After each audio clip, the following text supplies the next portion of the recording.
হযরত শেখ হাসিনা রাদিয়াল্লাহু তাআলা আনহু ও গুজরাটের কসাই নরেন্দ্র মোদীর বিবাহ বার্ষিকী কত তারিখে? উত্তর 5ই আগস্ট।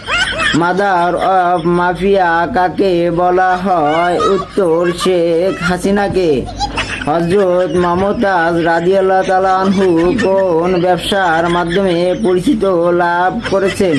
উত্তর চামড়া ব্যবসার মাধ্যমে। শেখ হাসিনা সরকার উন্নয়নের মাধ্যমে কি করেছে? উত্তর উন্নয়নের নামে বিদেশে টাকা পাচার চুদাইছে। কোন মন্ত্রী ইসলামকে ধ্বংস করতে যেয়ে নিজেই ধ্বংস হয়ে গিয়েছে?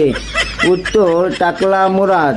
মমতাজের উপরে ওই যে বাচ্চারা খায় ওই দুইটার ওজন কত? উত্তর 50-50-100 টন। হারুন আঙ্কেলের মেশিনের সাইজ কিসের মতো? উত্তর কটন বারের মতো। বর্তমান আওয়ামী লীগের কিছু নেতা কর্মীরা কাকে বাবা হিসেবে জানে? উত্তর নরেন্দ্র মোদী।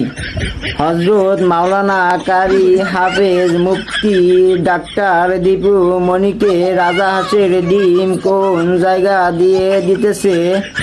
উত্তর ফ্রন্ট সাইড মানে সামনের দিক দিয়ে। নিজের মন্তব্য বলুন। যদি শেখ হাসিনাকে আপনি পান কি দিয়ে বরণ করবেন? উত্তর আমি যদি পাই আইসক্রিম দিয়ে বরণ করব। কলিজার ভাই বোনেরা, আমার ভিডিওগুলো কপি লিঙ্ক করে দিবেন, শেয়ার করে দিবেন। আইডিতে অনেক বড় সমস্যা হয়েছে, আপনারা যদি এই কপি লিঙ্ক শেয়ার করে দেন আশা করি এই সমস্যাটা থাকবে না। আর যারা আমাকে ভালোবাসেন তারা অবশ্যই করে দিবেন।